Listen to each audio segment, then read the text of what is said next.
PEGI 18. In this playthrough, we try a more direct approach of the Golden Cat mission. Co-creator directors Harvey Smith and Rafael Colantonio are here to walk you through it. Okay, so this time the player has done a different sequence leading through the streets leading up to the Golden Cat, and it has come in through the rooftops. There's a lot of vertical movement in the game, a lot of mobility. In the previous area, you can get dropped off in the river, and you're here to kill Custis and Morgan Pendleton. And therefore, there are several different ways to enter the Golden Cat area. In this playthrough, we're going to do very brutally.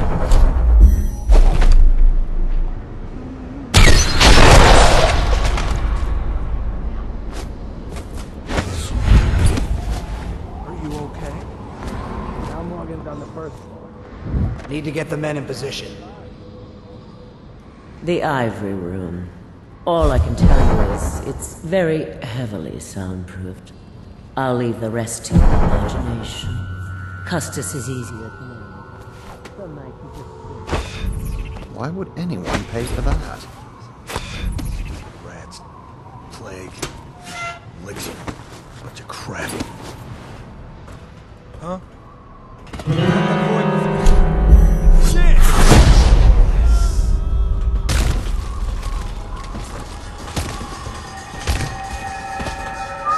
This is a drop attack.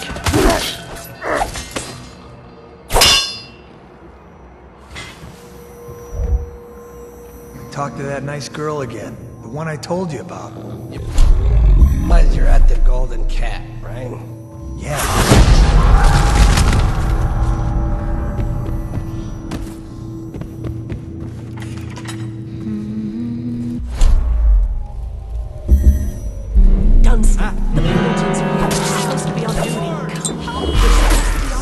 Obviously, playing this way has got consequences. Some of them is that we track the number of death and innocents that the player kill, and this derives the ending, but also derives some of the little story beats all along the game. And besides, playing this way is actually very consuming in terms of resource. So the player uses those resources like powers and his mana and his health potions, and he has to use them carefully.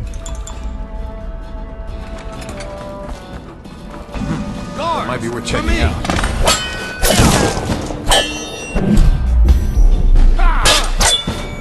Take out his legs!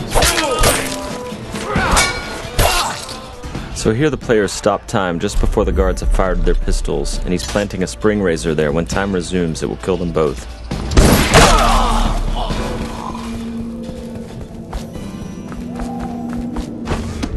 By the out!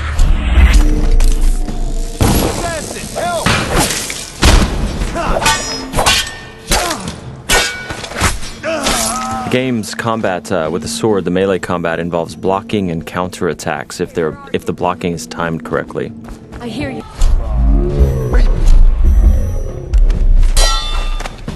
I'm a... I'll have you whipped and put to work in the...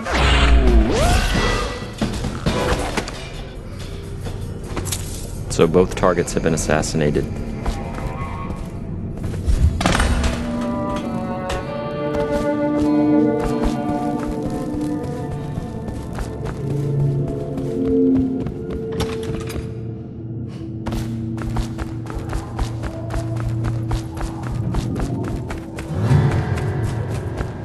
Huh?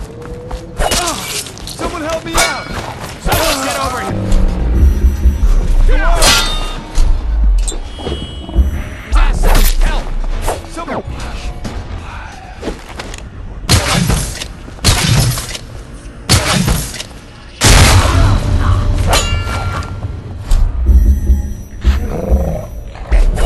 The player's summoning rats. Once the rats are in the world, they're like little AIs. So sometimes the guards win, sometimes the rats win. And here the player has possessed one of his own rats and is now getting away.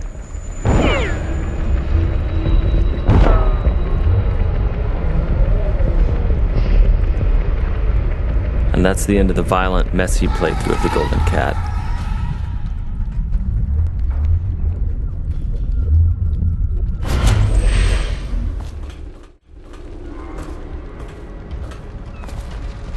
So this is a very different area. The previous area with posh and pretty, this is like desolated, abandoned. This is actually the area where there are weepers. It's called the flooded district. And there are those tall boys here that are preventing the weepers. The weepers are the plague-infected people. Those tall boys, their jobs is to prevent them from accessing the rich area. So they will shoot at the weepers and they will shoot at anything that tries to get through, including the player.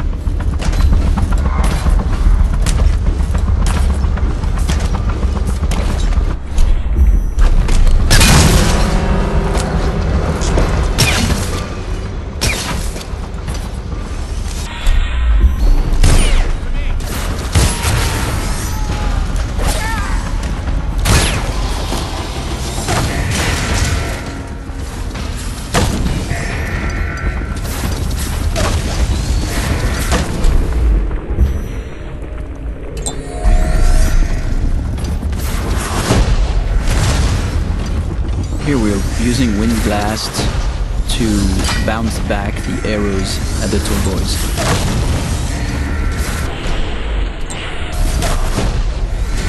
Using wind blasts to knock the tall boys' phosphorescent arrows back at them is another combination of game mechanics that we did not plan for, but players found it quite fun. So we made some small changes to help support it.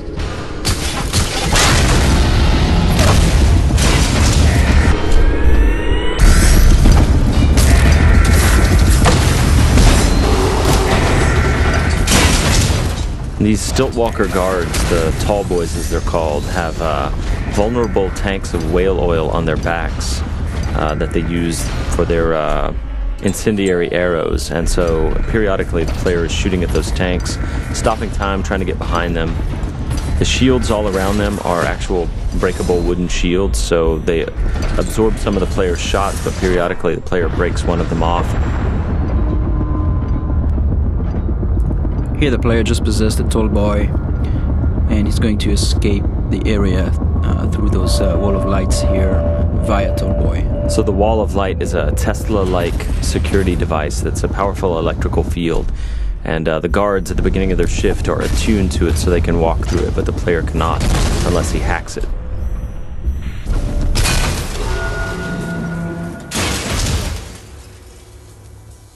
Thank you for watching.